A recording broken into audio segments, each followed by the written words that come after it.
नमस्कार, मैं हूं रौनक कुकड़े। एनडीटीवी इंडिया की इस खास पेशकश में आपका स्वागत है। महाराष्ट्र चुनाव में चुनाव प्रचार शबाब पर है, लेकिन मुख्य तौर पर सभी जो पार्टियां हैं अपनी अपनी जीत का दावा करती दिखाई दे रही है। और इस पूरे विषय पर बात करने के लिए हमारे साथ मौजूद है बीजेपी के वरिष्ठ नेता और केंद्रीय महासचिव विनोद तावड़े जी। सर, स्वागत है आपका। नमस्कार। मेरा आपसे पहला सवाल है कि क्या माहौल है महाराष्ट्र के चुनाव का अगर माहौल देखते हैं तो एक महीने पहले मैं थोड़ा कंफ्यूज था कि पूरी मेजॉरिटी आएगी या नहीं आएगी, लेकिन आज दिवाली के बाद जब प्रचार अच्छा शुरू हुआ है तो ये लग रहा है कि महायुति को कंफर्टेबल मेजॉरिटी मिलेगी। 155-160 तक भाजपा, शिवसेना, राष्ट्रवादी कांग्रेस, आरपीआई पहुंच जाएगी। लेकिन क्या आधार पर आप इस तरह का बयान दे रहे हैं? क्योंकि हमने कुछ महीने पहले ही लोकसभा के चुनाव देखे, जिसमें आप लोग लगातार दावा कर रहे थे कि लगभग 30 से 32 सीटें आप जीतेंगे लोकसभा की, लेकिन आप लोग का सफाया हो गया महाविकास आघाड़ी को एज। तो क्या ये लाड़की बहन का इफेक्ट दिख रहा है आपको? नहीं, लोकसभा में जो वोटिंग पैटर्न हुआ उस वोटिंग पैटर्न को भी अगर देखते हैं कि सीटें भली महायुति की कम आई, लेकिन वोट शेयर 0.03% कम था। वो ही वोट अभी गिरते हैं। तो इस बार एमआईएम, समाजवादी पार्टी, वंचित, बंडखोर अपक्ष ये बचा हुआ 10-12% वोट तो ले ही लेंगे और उसी कारण फिर बराबर संख्या उल्टी हो जाएगी। और इसलिए मैं कह रहा हूँ कि हम 160-160 तक पक्का जीतेंगे। और एक बात मैं रौनक जी आपको कहना चाहूँगा कि महायुति ने politics of direct benefit and politics of indirect benefit, इसका एक अच्छा ब्लेंडिंग किया है। पॉलिटिक्स ऑफ इनडायरेक्ट बेनिफिट क्या होता है कि इंफ्रास्ट्रक्चर डेवलपमेंट है, कोस्टल रोड है, मेट्रो है, हाईवेज है, ये सब बातें इनडायरेक्टली लोगों को लाभ पहुंचाती है। जैसे माननीय अटल बिहारी वाजपेयी जी के समय प्रधानमंत्री ग्राम सड़क योजना बनी, तो गांव में सड़क नहीं पहुंची, तो गांव का छात्र एसटी बस से पढ़ाई करने के लिए दूर जाने लगा। कोई मरीज सीरियस है तो अस्पताल पहुंचने लगा। किसानों का जो प्रोडक्ट है वो मार्केट जाने लगा, किसान की वहाँ पर पैसा जमा होने लगा। ये इनडायरेक्ट बेनिफिट था। और डायरेक्ट बेनिफिट लाडली बहना योजना, किसान का जीरो बिल, उज्ज्वला योजना जो सीधे उसके जेब में जा रहा है, किसान सम्मान निधि 12,000 रुपये सालाना उसके जेब में जाना, ये डायरेक्ट बेनिफिट है। ये दोनों का एक संगम इस प्रकार हुआ है कि इस विधानसभा चुनाव में महायुति को एक अच्छा बहुमत प्राप्त करा देगी। लेकिन सर, यही जो आप जो रणनीति बता रहे हैं कि छोटी छोटी पार्टियां, कई अपक्ष भी इस मैदान में इस बार दिखाई दे रहे हैं, लेकिन ये स्ट्रैटेजी जो मतदाता है उनको भी समझ में आ गई है कि ये वोट कटिंग का एक फॉर्मूला है, जिसकी वजह से हो सकता है कि इस बार एनडीए को नुकसान हो, या फिर आपको लगता है कि ये बातें अभी तक मतदाताओं को समझ में नहीं आई? मतदाताओं को समझ में आने के अलावा मैं मानता हूँ कि वंचित, एमआईएम, सपा के अपने अपने वहाँ ग्राउंड लेवल पे काम करने वाले कार्यकर्ताओं की वोट बैंक है। मतदाता को लगता है भाई लोकसभा को इसको वोट करेंगे तो शायद ये जीतेगा नहीं, लेकिन विधानसभा को वोट करते हैं तो ये जीत सकता है।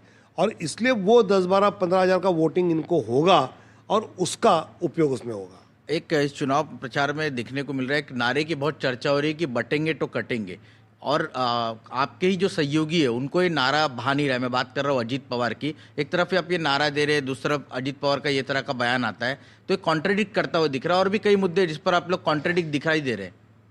देखो, ऐसा है कि देश एकजुट नहीं रहा, बटा, तो नुकसान देश का होने वाला है, ये हम कहना चाहते हैं। हम कोई उसमें धार्मिक लाना नहीं चाहते। और उसमें समझो कोई धार्मिक लाता है तो उसका अनुभव होता है। धुले लोकसभा में 5 विधानसभा में महायुति पूरी तरह आगे है, और एक मालेगांव में, कहाँ पर, मालेगांव में इतना लीड मिला वोट जिहाद का कि वो सीट हार गई। तो इस पे कोई अपना अर्थ निकाल सकता है, लेकिन हमारा अर्थ तो बहुत है, एक रहेंगे तो सेफ रहेंगे, सब एकजुट करके रहेंगे तो हम देश को तरक्की करेंगे। लेकिन शरद पवार साहब भी कह रहे हैं कि बीजेपी इस तरह के बयान देखकर समाज में खाई निर्माण करने की कोशिश कर रही है। मुझे लगता है जब वो वोट जिहाद की बात करते हैं जी, जब पवार साहब जाति के आरक्षण के आधार पर बात करते हैं तो खाई नहीं होती है, तब तो पूरा मजबूत भारत होता है। और अगर भाजपा यही बात करे तो उनको उसमें खाई दिखती है। ये तो उनकी राजनीति है।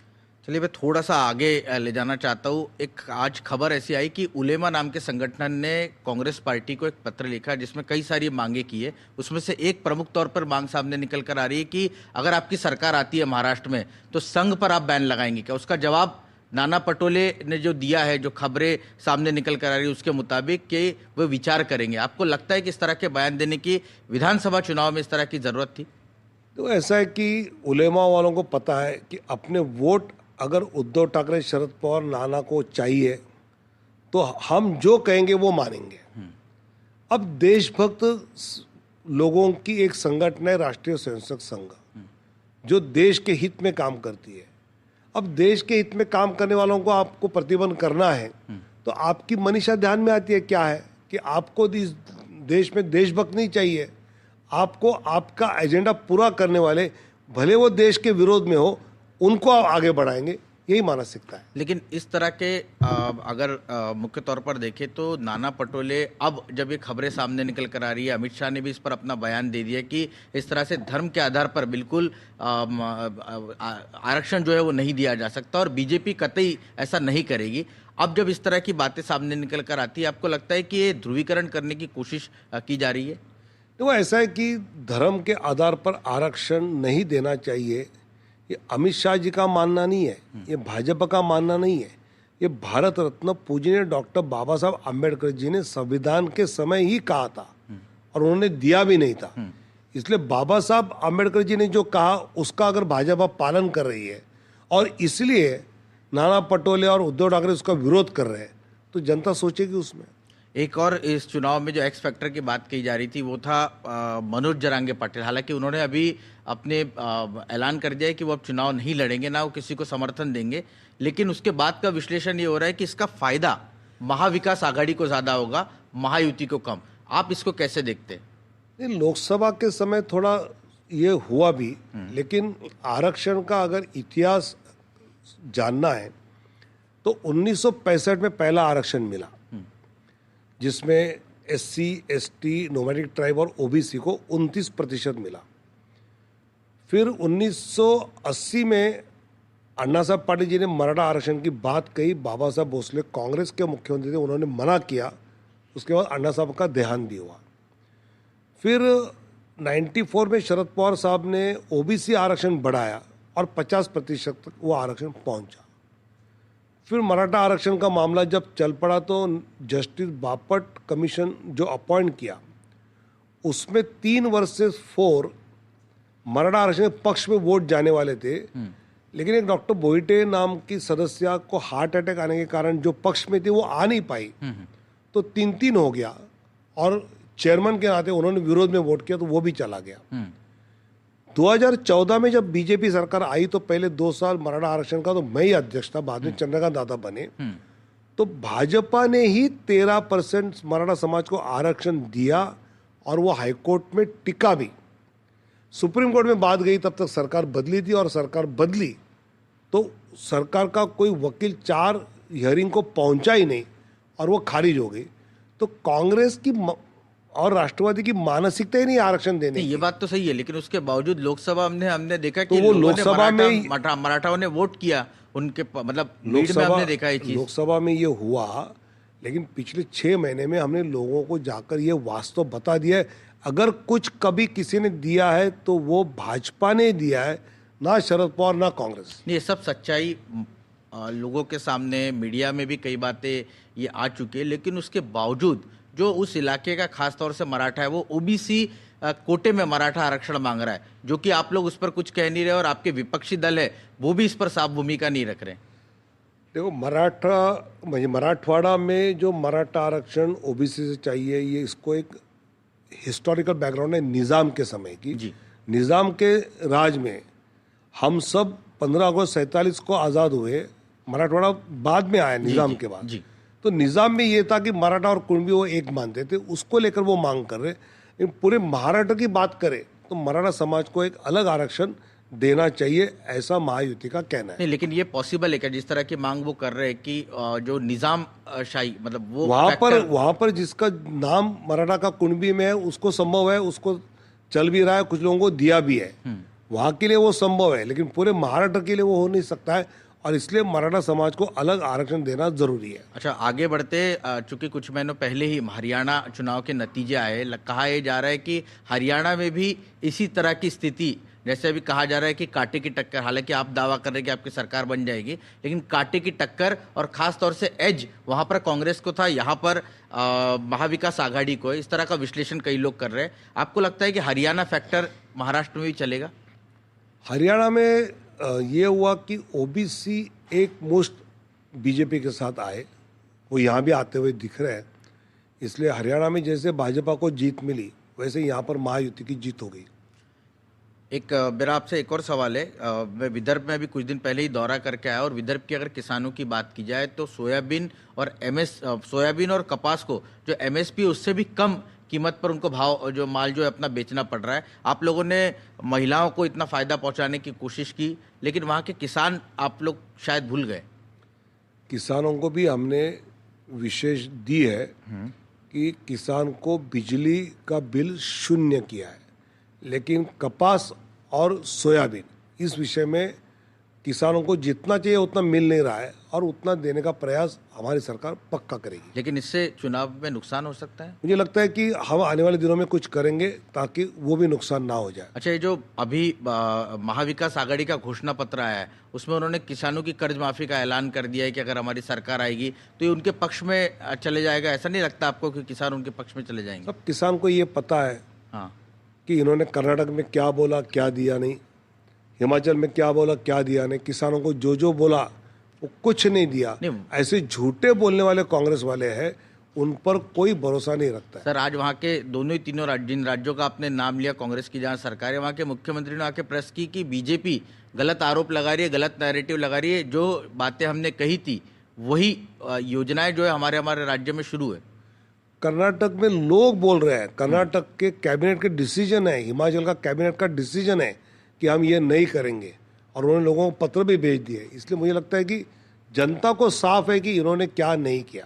मैं मुंबई आपको लाना चाहता हूँ। मुंबई में राज ठाकरे के बेटे पहली बार चुनाव लड़ रहे हैं। आपको लगता है कि माहिम इलाके में आप लोग का जो गणित था वो थोड़ा बिगड़ गया? आप लोग वहाँ पर अगर उम्मीदवार नहीं देते तो ज़्यादा अच्छा रहता, क्योंकि राज ठाकरे ने लोकसभा चुनाव में आपको समर्थन देने का ऐलान किया था, भरपाई हो सकती थी। लोकसभा में जिस प्रकार बिनशर्त समर्थन राज ठाकरे जी ने दिया, उसके बदले में हम विधानसभा में कुछ सीटों पर उनको सहायता करें, ये हुआ। उसमें प्रभा देवी माहिम की भी बात थी, लेकिन बाद में एकनाथ शिंदे और सदा सरवणकर जी का ये कहना पड़ा कि अगर उनका कैंडिडेट खड़ा नहीं होता है तो उबाटा को लाभ होगा, अगर खड़ा होता है तो इधर वो आता है या अमित आता है, इसलिए हम खड़े हैं।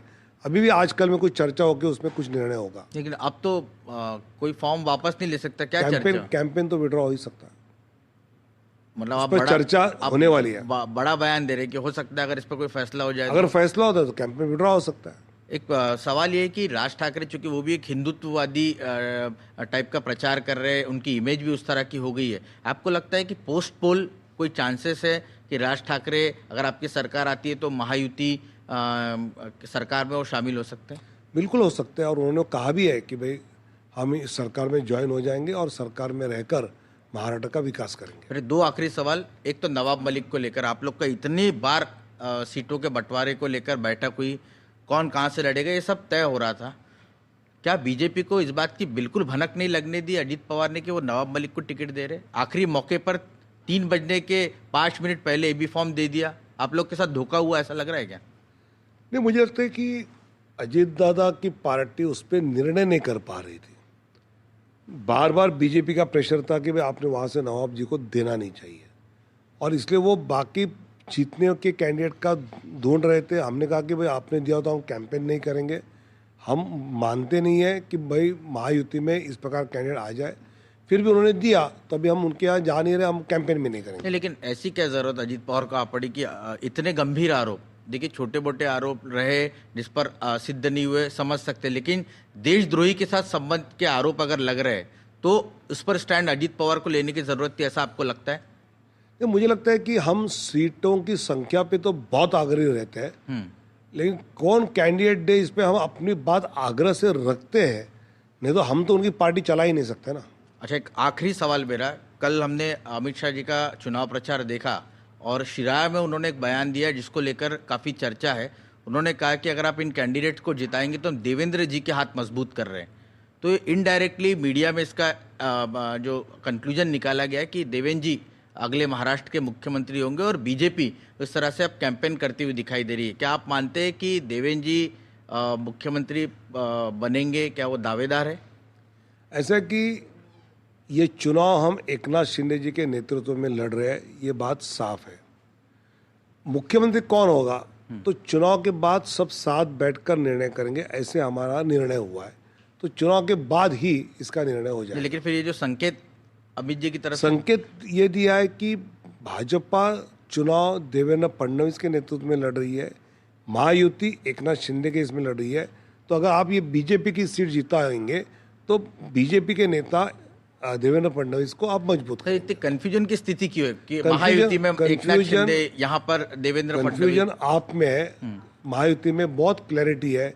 मुख्यमंत्री पद को लेकर चुनाव के बाद बैठ के निर्णय करेंगे। चलिए, शुक्रिया विनोद तावड़े जी, आपने समय निकाला। और मुख्य तौर पर देखना होगा, सभी पार्टियां दावा करती हुई दिख रही है कि वे इस चुनाव में सरकार बनाने जा रही है। लेकिन सवाल यह है कि ये मुकाबला जो विश्लेषण हो रहा है कि काफ़ी कांटे की टक्कर है। देखना महत्वपूर्ण होगा कि 23 तारीख को जब नतीजे आएंगे तो क्या कुछ रिजल्ट निकल कर आता है। बाकी खबरों के लिए आप बने रहिए एनडीटीवी इंडिया के साथ।